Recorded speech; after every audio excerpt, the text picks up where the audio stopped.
Good morning everyone, this is Siddharth Singh. Democratic politics का chapter second unit 2 अपना start हो चुका था। कॉन्स्टिट्यूशनल डिज़ाइन, संविधान का निर्माण कैसे हुआ, किस तरह से हुआ, उसमें कौन कौन भागीदारी था, इन सारी चीज़ों के बारे में कुछ एग्जाम्पल्स के तौर पे इसको हमने स्टार्ट किया था। एग्जाम्पल्स के तौर पे हमने साउथ अफ्रीका का एग्जाम्पल लिया था, उसकी स्टोरी से हमने शुरू किया था। अब हम पहुंच चुके हैं why do we need a constitution, हमें कॉन्स्टिट्यूशन की ज़रूरत क्यों पड़ती है, उसके बारे में हमको जानना है। The South African example is a good way to understand why we need a constitutional and what do constitution do. The oppressors and oppressed in the new democracy were planning to live together as equals. It was not going to be easy for them to trust each other. They had their fears. They wanted to safeguard their interests. The black majority was needing to ensure that the democratic principle of majority rule was not compromised. They wanted substantial social and economic rights. The white minority was needing to protect its privileges and property. हमें संविधान की ज़रूरत क्यों पड़ती है और संविधान क्या करता है, इस बात को हम दक्षिण अफ्रीका के उदाहरण से समझ सकते हैं। इस नए लोकतंत्र में दक्षिण अफ्रीका में आपने पिछले वीडियोस में ये चीज़ जानी थी। पिछले वीडियो में आपने ये जानने की कोशिश की थी कि किस तरह से दक्षिण अफ्रीका में यूरोपियन कंट्रीज़ के जो लोग थे, यूरोपियन जो लोग थे, जो गोरे थे, जिनको हम वाइट कहते हैं, गोरे कहते हैं, वो डोमिनेंस करते थे साउथ अफ्रीका के ब्लैक्स के ऊपर। अलग अलग कैटेगरी थी। जो इंडिया से गए थे उन्हें नॉन वाइट्स कहा जाता था। वहाँ पे कुछ गोरे थे, कुछ मिक्स ब्रीड के थे, मिक्स कलर्ड थे। तो इन सारे लोगों का एक अलग अधिकार दिया गया था और गोरे लोगों का अपना एक अलग अधिकार था। इन सारी चीज़ों के खिलाफ बहुत समय से प्रोटेस्ट आपका चल रहा था, लेकिन किसी न किसी तरीके से इसको दबा दिया जाता था। नेल्सन मंडेला ने एक बहुत बेहतर कोशिश की थी इस चीज़ के लिए, और उनको आज साउथ अफ्रीका में, नेल्सन मंडेला को आज साउथ अफ्रीका में एक हीरो के तौर पे देखा जाता है। जिस हिसाब से अपन भारत में महात्मा गांधी को देखते हैं, उसी हिसाब से नेल्सन मंडेला को देखा जाता है साउथ अफ्रीका में। कॉन्स्टिट्यूशनल की ज़रूरत इसलिए पड़ी क्योंकि जिस प्रकार का डिस्क्रिमिनेशन हो रहा था, जिस तरह के अत्याचार हो रहे थे, जिस तरह से दोनों ही लोग आपस में मिलजुल के नहीं रह पा रहे थे, क्योंकि भारत में जब यूरोपियन कंट्रीज़ का आगमन हुआ था, जब यहाँ पे आके अपना राजपाट स्थापित किए थे, जब हम आज़ादी पा लिए थे, तो यहाँ पे कोई भी गोरा रह नहीं गया था। जितने भी ब्रिटिशर्स थे, जितने भी डच थे, जितने भी फ्रेंच थे, जितने भी पुर्तगीज़ थे, ये सारे के सारे अपने अपने देश वापस लौट गए थे। हालांकि कुछ कुछ देखने को मिलते हैं गोवा जैसी सिटी में, वहाँ पे कुछ लोग देखने को मिलते हैं, लेकिन उतनी मात्रा में नहीं जिस हिसाब से हमें साउथ अफ्रीका के एग्जांपल में देखने को मिलता है। क्योंकि साउथ अफ्रीका में देश के आज़ाद होने के बाद वहाँ पे यूरोपियन कंट्रीज़ के जो लोग थे वहीं पे कॉलोनाइज हो गए, वहीं पे रहना स्टार्ट कर दी, वहीं पर उन्होंने अपनी प्रॉपर्टीज़ ले ली, वहीं की लोकल गवर्नमेंट उन्होंने अपना पार्टिसिपेशन दर्ज करा दिया, और धीरे धीरे करके उन्होंने साउथ अफ्रीका की पूरी गवर्नमेंट को कब्जा लिया। और उसके बाद शुरू हुआ अत्याचार का खेल। जो यूरोपियंस थे वो अपने आप को ऊंची जाति का समझते थे, अपने आप को हायर समझते थे, एक हायर ब्रीड का समझते थे, और साउथ अफ्रीकन्स को, जो ब्लैक्स थे, उन्हें निचले तौर के लोगों के समान देखते थे। और फिर वो अत्याचार करना स्टार्ट कर दिए। उन्हें कई जगह पे जाने की अनुमति नहीं थी, कुछ बेहतर जगहों पे रहने की अनुमति नहीं थी, घूमने की आज़ादी नहीं थी, वोट करने की आज़ादी नहीं थी, कार्स बसेस के ट्रैवलिंग पे उनके ऊपर पाबंदी थी। मतलब थिएटर्स नहीं जा सकते थे, बीचेस नहीं जा सकते थे, स्कूल्स अटेंड नहीं कर सकते थे, कोई अच्छी जगह घूमने नहीं जा सकते थे। मतलब जिस तरह का रिस्ट्रिक्शंस यूरोपियंस लगा सकते थे, वो सारे रिस्ट्रिक्शंस उनके ऊपर लगे हुए थे। तो दोनों ही लोग, जब ये संविधान बनने का जो प्रोसेस चालू हुआ कि हमें एक संविधान क्यों चाहिए होता है, और इसके लिए प्रोसेस चालू हुआ और इसका एग्जाम्पल लिया जाता है, तो जो दमनकारी थे और जो दमन सहने वाले थे, जिनके ऊपर अत्याचार हो रहा था और जो अत्याचार कर रहे थे, दोनों ने ये डिसाइड किया कि हम एक मंच पे आते हैं, एक टेबल पे आते हैं, और हम डिसाइड करते हैं, हम एक दूसरे से कुछ कुछ चीज़ें कंप्रोमाइज़ करते हैं और एक नए तरीके की रहने की शैली का निर्माण करते हैं। एक नए तरीके से हम संविधान का निर्माण करते हैं जिसमें दोनों के अधिकार बराबर बने रहें और किसी को भी किसी तरीके से दबाया ना जाए, उन्हें कॉन्स्टिट्यूशनल राइट्स मिले और सभी की हैसियत समान हैसियत से रहने की योजना बनी रहे। दोनों के लिए ही एक दूसरे पर भरोसा कर पाना आसान नहीं था। उनके अंदर अपने अपने किस्म के डर थे, वे अपने हितों की रखवाली करना चाहते थे। जो मेजॉरिटी के ब्लैक्स थे इस बात पे वो चौकन्ने थे कि लोकतंत्र में बहुमत के शासन वाले मूल सिद्धांत से कोई समझौता न हो, क्योंकि हमेशा देखा जाता है कि एक बहुमत की सरकार ही बनती है ना, बहुमत की सरकार ही बनती है। 10 लोग ज़्यादा सही होते हैं दो लोगों की अपेक्षा, ठीक है। तो जो ब्लैक्स थे, जो साउथ अफ्रीकन ब्लैक्स थे, वो इस बात के लिए चौकन्ने थे कि जो लोकतंत्र में बहुमत के शासन वाले मूल सिद्धांत से कोई समझौता ना हो। उन्हें बहुत सारे सामाजिक और आर्थिक अधिकार चाहिए थे और जो माइनॉरिटी के जो वो थे, गोरे थे, वो अपनी संपत्ति, अपनी प्रॉपर्टी और विशेषाधिकारों की चिंता में डूबे हुए थे, है ना। आगे बढ़ते हैं। After long negotiations, both parties agreed to a compromise. The whites agreed to the principle of majority rule and that of one person, one vote. They also agreed to accept some basis rights for the poor and the workers. The blacks agreed that majority rule would not be absolute. They agreed that majority would not take away the property of the white minorities. This compromise was not easy. How was this compromise going to be implemented, even if they managed to trust each other? What was the guarantee that this trust will not be broken in future? लंबे समय की बातचीत के बाद, after long negotiations, दोनों ही parties एक समझौते पे पहुंचती हैं, एक समझौते का रास्ता अपनाने के लिए तैयार होती हैं कि गोरे लोग बहुमत के शासन का सिद्धांत और एक व्यक्ति एक वोट को मानेंगे। मतलब जो गोरे लोग पहले शासन चलाते थे, जिनका अच्छा खासा डोमिनेंस था, वो इस बात पे एग्री करते हैं कि जो ब्लैक्स हैं, जो नॉन वाइट्स हैं, जो ब्लैक्स हैं, जो अफ्रीकन ब्लैक्स हैं, उनके हाथ में सत्ता दे दी जाए, क्योंकि वो मेजॉरिटी में है। तो गोरे लोग ये इस बात पे एग्री कर गए कि मेजॉरिटी वाली गवर्नमेंट बनेगी और जो ब्लैक्स हैं, और ऑब्वियस सी बात है वो मेजॉरिटी पे थे, और सभी को एक वोट की शक्ति मिलेगी। जैसे भारत में है, सभी के पास एक वोट है। आप अमीर हैं, गरीब हैं, आप किस जाति के हैं, किस जाति के नहीं हैं, कौन सा धर्म फॉलो करते हैं, आप प्रधानमंत्री हैं, राष्ट्रपति हैं, नॉर्मल मैन हैं, सभी को एक वोट करने की आज़ादी होती है। उससे ज़्यादा एक वोट एक वैल्यू, ठीक है। तो यहाँ पे भी आपका सेम रूल स्थापित हुआ कि एक वोट मिलेगा और उसकी एक वैल्यू रहेगी, सभी की समान वैल्यू रहेगी। चाहे गरीब हो, चाहे वो मजदूर हो, उनके भी कुछ बुनियादी अधिकारों पे भी सहमति दायर हुई। जैसे अपने आप होता है कि जो पिछड़ा समाज होता है ना, जो अनुसूचित जाति होती है, अनुसूचित जनजाति होती है, अदर बैकवर्ड क्लास होता है, उन्हें मुख्य धारा में लाने के लिए कुछ न कुछ ऐसी व्यवस्थाएं की जाती हैं, ऐसी स्कीम्स निकाली जाती हैं कि वो भी सभी के साथ में कंधे से कंधा मिला के अपनी ज़िंदगी को बेहतर ढंग से जीते हुए आगे बढ़ सकें। तो इसी तरह से जो अफ्रीका में जो मज़दूर थे, जो गरीब थे, उनके भी कुछ बुनियादी अधिकारों की रक्षा के लिए दोनों ही पक्षों ने सहमति दर्ज की। जो अश्वेत थे, जो ब्लैक्स थे, वो लोग भी इस बात भी सहमत हुए कि सिर्फ और सिर्फ मेजॉरिटी के तरीके पे आपका सारे फैसले नहीं लिए जाएंगे, है ना। जैसे मान के चलो कि अगर ब्लैक्स को मेजॉरिटी दे दी जाए और वो इस बात से उनको दिक्कत हो कि पहले के टाइम पे उन्होंने हमारे ऊपर किस तरह से अत्याचार किया है, तो वो फिर मेजॉरिटी में आने के बाद वो किस तरह से गोरों के साथ में डिस्क्रिमिनेट कर सकते हैं। तो इस बात पे भी ब्लैक्स को, जो साउथ अफ्रीकन्स थे, उन्हें एग्री किया गया कि भाई सारे फैसले बहुमत के हिसाब से नहीं लिए जाएंगे, है ना, कि ये नहीं कि सिर्फ आप ही लोग मिलके सारे फैसले ले लिए और बाकी लोग का कुछ नहीं।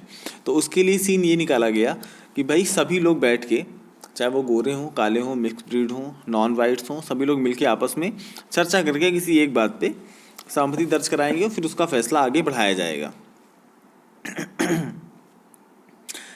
वे इस बात पर सहमत हुए कि बहुमत के जरिए अश्वेत लोग अल्पसंख्यक गोरों की जमीन जायदाद पर कब्जा नहीं करेंगे। यह समझौता आसान नहीं था। इस समझौते को लागू करना और भी कठिन था। इसे लागू करने के लिए पहली ज़रूरत थी कि वे एक दूसरे पर भरोसा करें, और अगर वे एक दूसरे पर भरोसा कर भी लें तो क्या गारंटी है कि भविष्य में इसे तोड़ा नहीं जाएगा, है ना भाई। जो वाइट्स थे उन्होंने बहुत सारी प्रॉपर्टीज एक्वायर करके रखी थी, बहुत सारा मनी उनके पास था, बहुत सारे पैसे थे, बहुत सारी प्रॉपर्टीज़ थी, एक्सपेंडिचर्स बहुत सारे थे। तो इन सारी चीज़ों पे जो बहुमत की गवर्नमेंट बनती वो इन सारी चीज़ों को छीने नहीं, इनको वापस नहीं ले ले, तो इसके लिए भी एक टेबल पे बैठ के उन्होंने समझौता किया था। तो इन सारी चीज़ों पे किस तरह से हम इन सबको लागू करेंगे, क्योंकि एक दूसरे पे भरोसा कर पाना ही इनके लिए मुश्किल था। अचानक से सारी चीज़ें हम भुला के और इनको एक दूसरे के ऊपर हम भरोसा कर लें, ऐसा पॉसिबल भी नहीं है। तो सबसे पहले ज़रूरत थी कि एक दूसरे के ऊपर भरोसा करें और इस चीज़ को भी इंश्योर किया जाए कि आगे चल के ये भरोसा टूटेगा नहीं। तो इसके लिए क्या व्यवस्थाएं की गई, इसको हम देख लेते हैं। The only way to build and maintain trust in such a situation is to write down some rules of the game that everyone would abide by. These rules lay down how the rulers are to be chosen in future. These rules also determine what the elected government are empowered to do and what they cannot do. Finally, these rules decide the rights of the citizens. These rules will work only if the winner cannot change them very easily. This is what the South African did. They agreed on some basic rules. They also agreed that these rules will be supreme, that no government will be able to ignore these. This set of basic rules is called a constitution. ऐसी स्थिति में भरोसा बनाने और बरकरार रखने का एक ही तरीका था कि जो भी बातें हुई हैं उसको लिखित रूप में कर दिया जाए, उसे राइट डाउन किया जाए एक बुक में, और उसे एक पैक्ट बना के रख दिया जाए, जिससे कि सभी लोगों को इन नियमों को सभी लोगों को मानना अनिवार्य होगा। अगर इसका कोई भी अवहेलना करता है या इसे कोई वायलेट करता है तो उसे उतनी ही सज़ा मिलेगी जितना एक मर्डर केस वाले को मिलेगी। तो इस तरह की व्यवस्था साउथ अफ्रीकन लोगों ने बना दी। भविष्य में, फ्यूचर में लोगों का किस तरह से चुनाव होगा, किस तरह से उन्हें इलेक्ट किया जाएगा, इन सारे नियमों की व्यवस्था भी पहले से तय कर दी गई।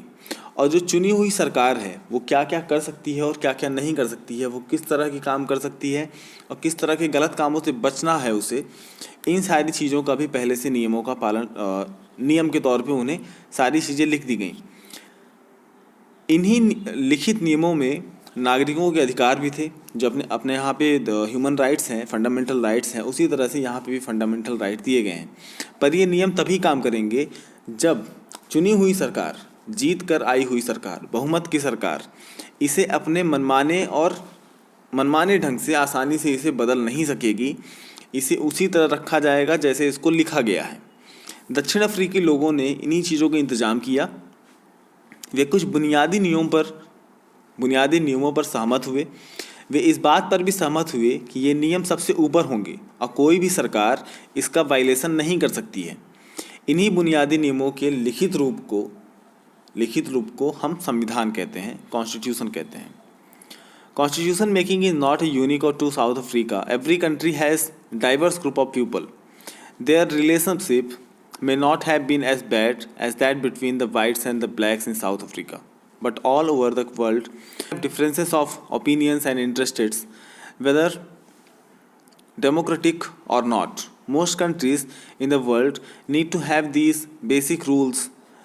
This applies not just to government. Any association needs to have its constitution. It could be a club in your area, a cooperative society or a political party. They all need a constitution. हर तरह के नियम आपकी normal life में, आप सुबह से लेकर रात तक क्या करते हैं, आप कुछ नियम बना के रखे हैं कि हमको सुबह उठना है, ऐसा काम करना है, फिर उसके बाद हमको कुछ देर पढ़ाई करना है, फिर हमको खाना खा लेना है, फिर थोड़ा देर आराम कर लेना है, थोड़ा देर खेल लेना है, फिर हमको पढ़ाई कर लेना है, दोस्तों के साथ में बैठना है। तो ये जो सारे नियम होते हैं ना, ये आपकी बेसिक लाइफ के कॉन्स्टिट्यूशनल हैं। वो सारे नियम जो आप हमेशा फॉलो करते हैं और उसे आप तोड़ नहीं सकते हैं, है ना। आसानी से अपने मनमाने ढंग से उससे तोड़ मरोड़ नहीं सकते हैं, मैनिपुलेट नहीं कर सकते हैं, तो इसको हम कॉन्स्टिट्यूशन कह लेते हैं, है ना। हमने एक उदाहरण लिया था फुटबॉल का, कि फुटबॉल के मैच में, फुटबॉल के खेल में जो उसके बेसिक रूल्स होते हैं, उन बेसिक रूल्स को हमेशा बनाए रखने के लिए, उन बेसिक रूल्स को हमेशा उसी तरह से बना रहना चाहिए और उसी के अकॉर्डिंग पूरा खेल होना चाहिए। तो फुटबॉल के जो नियम हैं, जो बेसिक रूल्स हैं, वही फुटबॉल के कॉन्स्टिट्यूशन कहलाते हैं, ठीक है। तो इसमें यही कहा जा रहा है कि संविधान रचना सिर्फ दक्षिण अफ्रीका की ही खासियत नहीं है। हर देश में अलग अलग समूह के लोग रहते हैं, अलग अलग वर्ग के लोग रहते हैं, अलग अलग धर्म के लोग रहते हैं, अलग अलग विचारधारा के लोग रहते हैं। संभव है कि उनके रिश्ते दक्षिण अफ्रीका के गोरे और काले जितने कटुतापूर्ण नहीं हो, पर दुनिया भर में लोगों के बीच विचारों और हितों में फ़र्क रहता है। लोकतांत्रिक शासन प्रणाली हो या ना हो, पर दुनिया की सभी लोगों को ऐसे बुनियादी नियमों की ज़रूरत पड़ती है, ऐसे बेसिक रूल्स की आवश्यकता पड़ती है। ये बात सिर्फ सरकारों पर ही लागू नहीं होती है, सिर्फ गवर्नमेंट्स पे ये बात लागू नहीं होती है। हर तरह के संगठन, उसके कुछ कायदे कानून होते हैं जिसे हम संविधान कहते हैं, है ना। इस तरह आपके इलाके में कोई भी क्लब हो या सरकारी संगठन या फिर राजनीतिक दल हो, सभी को एक संविधान की ज़रूरत पड़ती है। संविधान का मतलब होता है बेसिक रूल्स, जिसका फॉलो सभी को करना पड़ेगा, जिन रूल्स को सभी को फॉलो करना पड़ेगा, उनको कोई आसानी से तोड़ मरोड़ नहीं सकता है। ओके, आगे बढ़ते हैं। Thus the constitution of the country is a set of written rules that are accepted by all people living together in a country. Constitution is the supreme law that determines the relationship among people living in a territory called citizens, and also the relationship between the people and government. A constitutional does many things.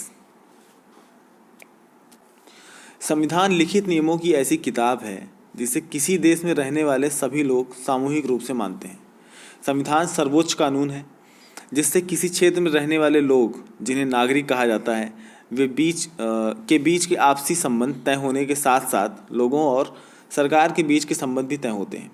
संविधान अनेक काम करता है, जिसमें मुख्य आपके इस तरह के हैं। First, it generates the degree of trust and coordination that is necessary for different kind of people to live together.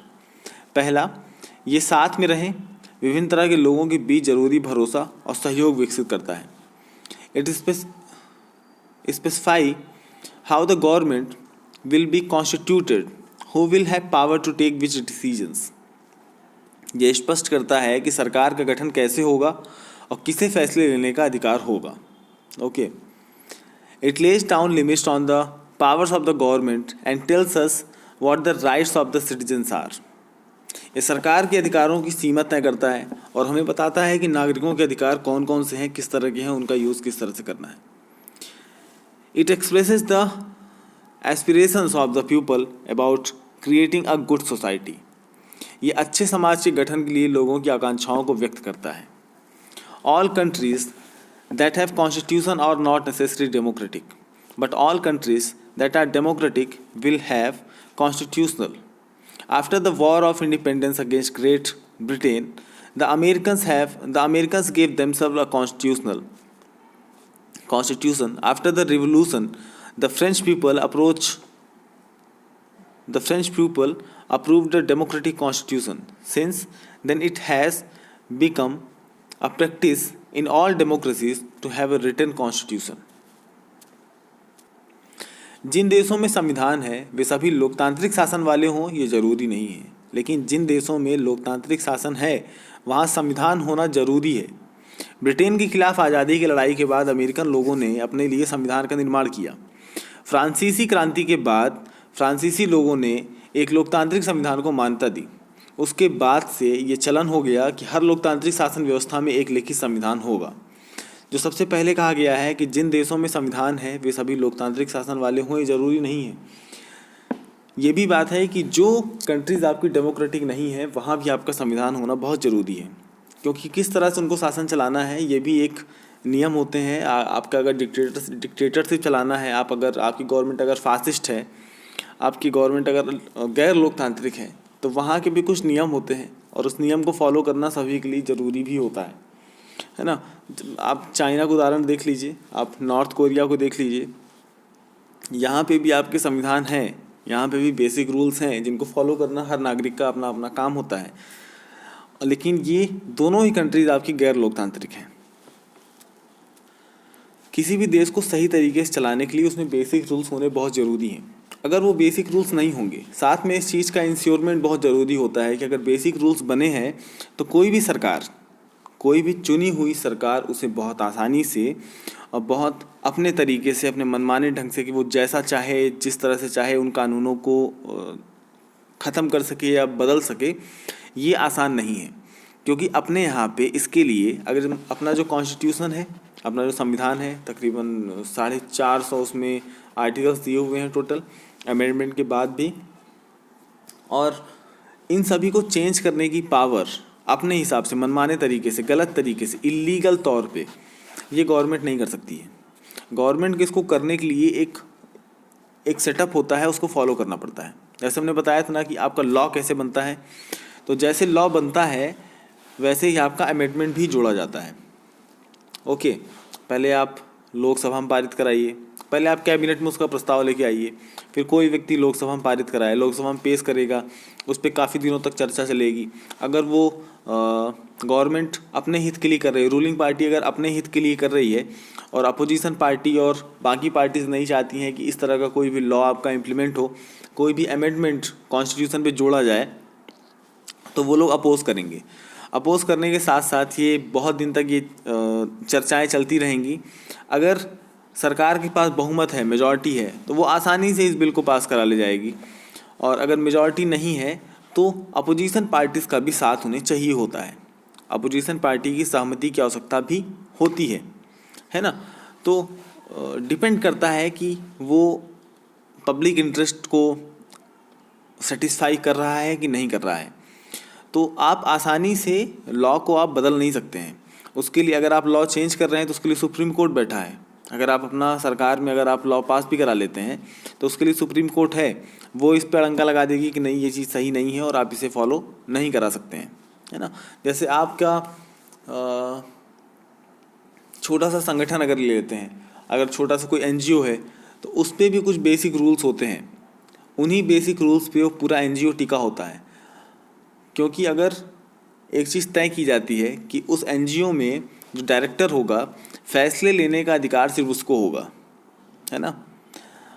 एक स्पोक पर्सन होता है, बोलने का अधिकार, पब्लिक में बोलने का अधिकार, मीडिया में बोलने का अधिकार सिर्फ उसको होगा।